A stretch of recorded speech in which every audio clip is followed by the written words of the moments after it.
Hello, it's that time again to feast our eyes on those photos and videos of happenings around you that you sent to our portal daily.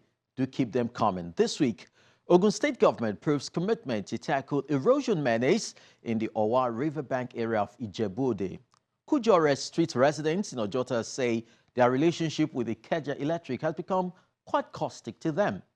Evictees and victims of Otodo Gbame demolition exercise in Lagos staged a flotilla to drum up support for their resettlement by the Lagos state government. Stay back for these and more on Eyewitness Report. I'm Chris Elems.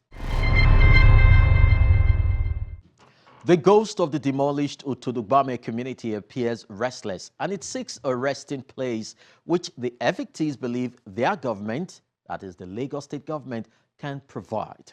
Now, after their last encounter in Alausa, which left quite a number of them bruised, the people of Otodo Gbame have taken their procession on a flotilla to the waterways with the hope that their plight would get the attention of the relevant authority. Sail with us.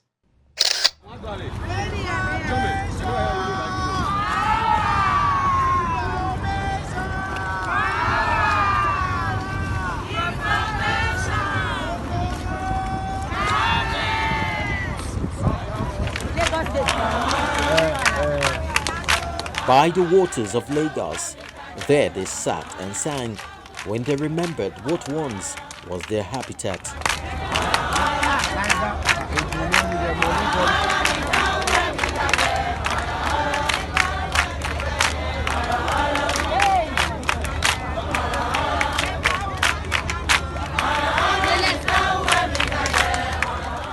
For the people of Otodo Gbame, a waterfront community, it's been a scary tale and horrible experience since September 2014, when their settlement was first attacked, followed by several others that finally sent away over 30,000 dwellers from where they once lived.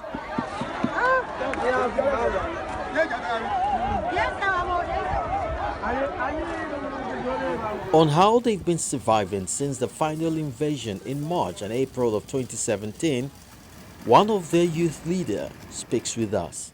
I used to do two jobs. I am an electrician. I also have my boat that normally go to fishing with a 75 horsepower engine with so many nets. But when that thing happened, I lost my things that I used to sell in terms of electrical stuff, and also the main boat that serve as a source of my livelihood.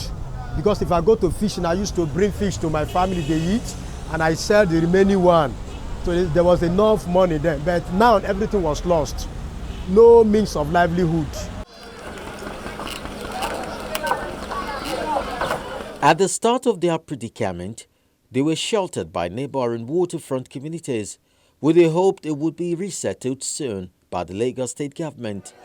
Now it seems they've overstayed their welcome. It's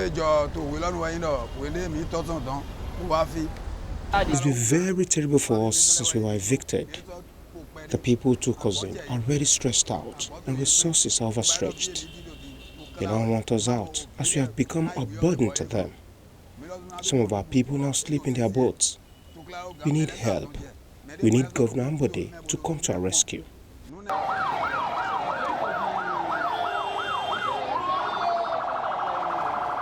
Various protests and walk has been organized by the people with the aid of some NGOs and human rights advocacy group.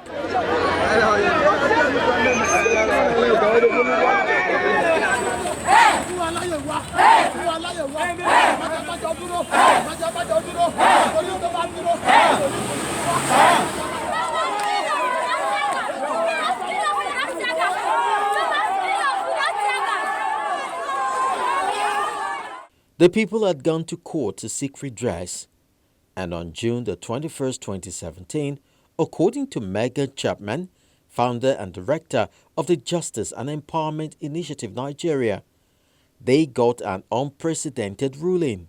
This is the part that shows the actual rulings from the court. You can see where the judge finds that a forced eviction without adequate notice and without resettlement constitutes a violation of the right to liberty. The Lagos State High Court found the waterfront eviction unconstitutional and ordered for consultation and resettlement and restrained further eviction. That decision is still being contested by the Lagos State government, and the people are still riding the tides.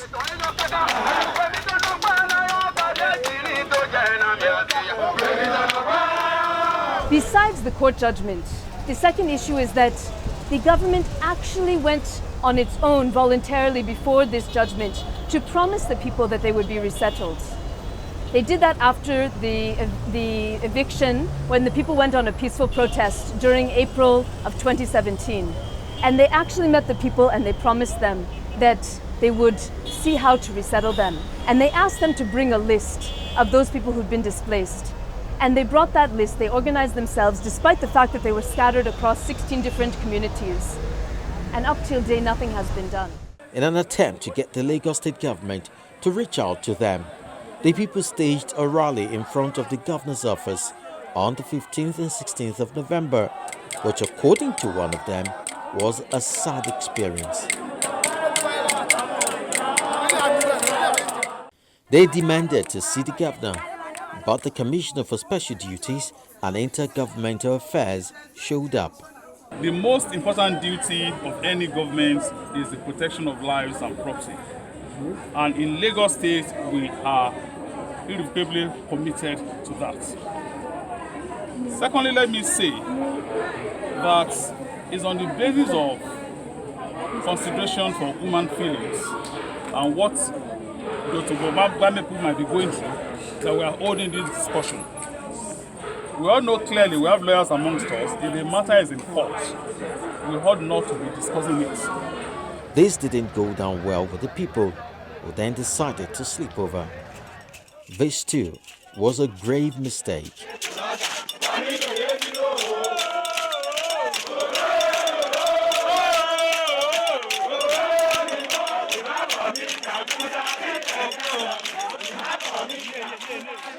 In the cover of darkness, the tune changed and the odds were against them.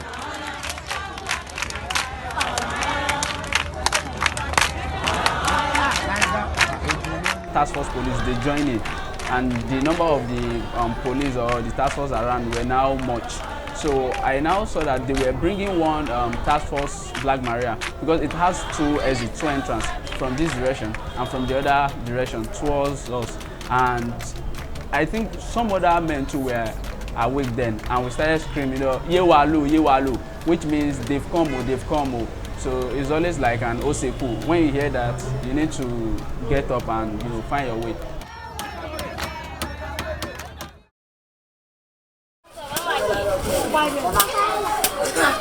Much has not changed since their eviction, and it appears their case is becoming irrelevant.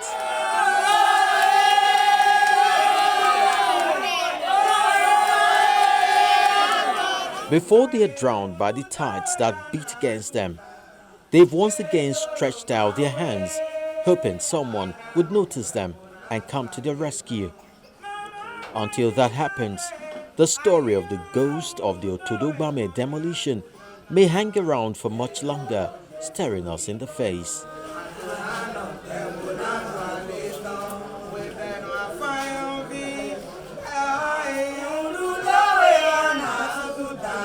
For now, as far as the Lagos State government is concerned, this is not a book to be read yet until the court listens to our appeal.